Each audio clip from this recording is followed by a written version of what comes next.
Hey guys, Iri is here and welcome along to another video. Welcome back to Gran Turismo 7 where Polyphony Digital have done something very interesting this week. They've done something for the very first time, I think in certainly Gran Turismo 7's history and maybe even Gran Turismo Sport's history, and I want to talk about it.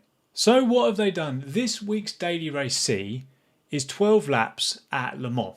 Now this isn't normally out of, it wouldn't really spark anybody's attention. And some of you may have missed it, but this means that the race is 40 minutes long. And since forever, these races, Daily Race Cs, have been 20 to 25 minutes. Certainly no longer than 30. There's always a wait time before the next session with Daily Race C. And the longer races have always been saved for the Gran Turismo World Series and the big events. Now this brings up lots of positives and a few negatives, which I'm going to quickly go through. These are all my opinion on everything, so let me know what you think, if you agree or disagree. But for me, we've been asking for this. We've been asking for longer races.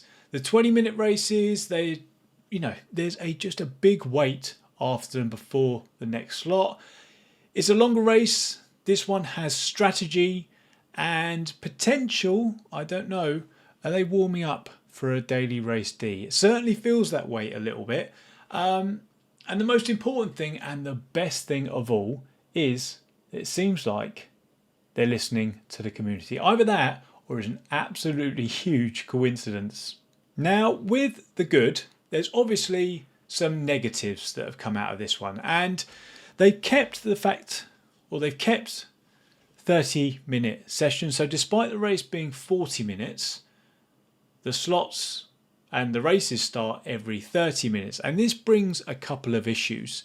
And we saw this in the World Series. I remember certainly at Fuji. I remember at the Nürburgring at the very beginning of Gran Turismo 7, just after release that this was happening. People can just leave the lobby for whatever reason. If they have a bad race or if they do something and make a mistake, either way, they can just leave and jump into the next lobby. So say we're 29 minutes into the race, they can just quit and join the next one. And because of how small the lobbies are anyway, still there are just 16 cars on the grid, which is not ideal. It's far behind most other things out there at the moment in 2023.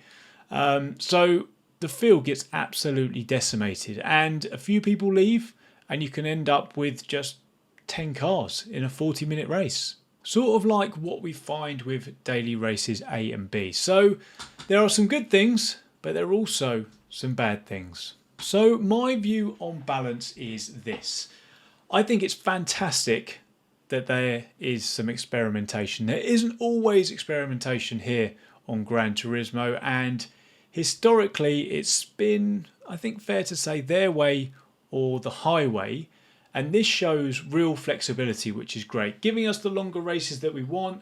The only issue for me with this, and probably diminished the value of it on this occasion, was the polarising combination. It was at Le Mans, it was 12 laps, but it was in Group 1.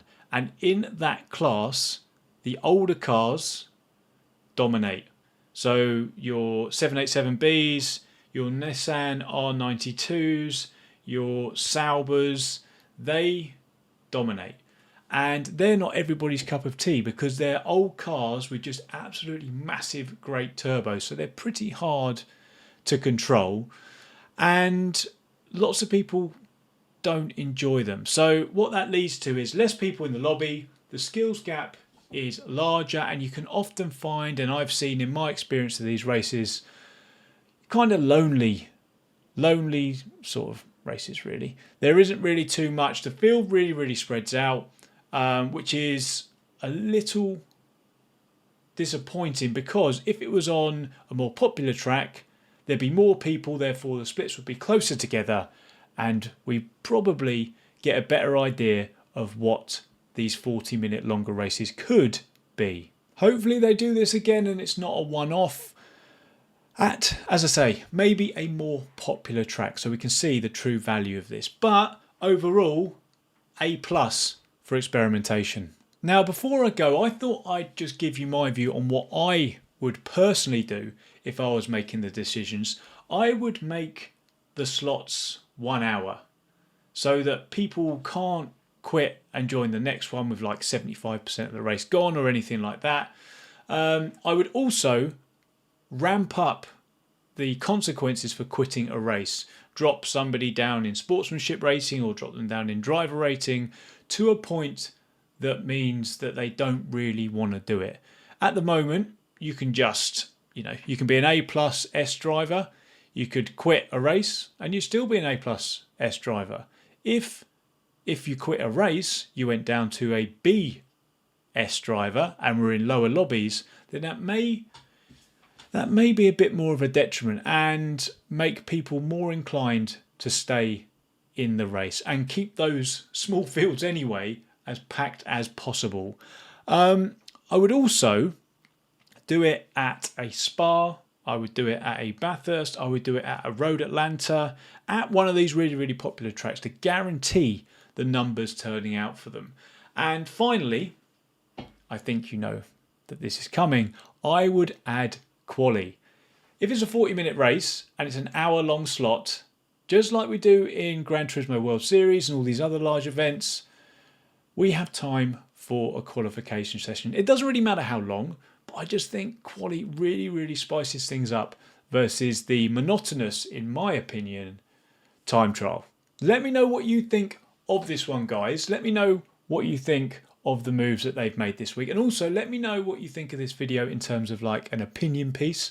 It's something that I want to do more of, and I'm going to do more of now that I'm back home and in my own space. And yeah, I enjoyed this one. I hope you did too. If you did, guys, please do remember to leave a like on the video, and please also make sure you're subscribed if you're new around here or if you haven't already. Fingers crossed they continue with this experiment, guys. A really, really positive thing for me, I think. But yeah, happy racing. Let me know what you think, and I'll see you in the next one.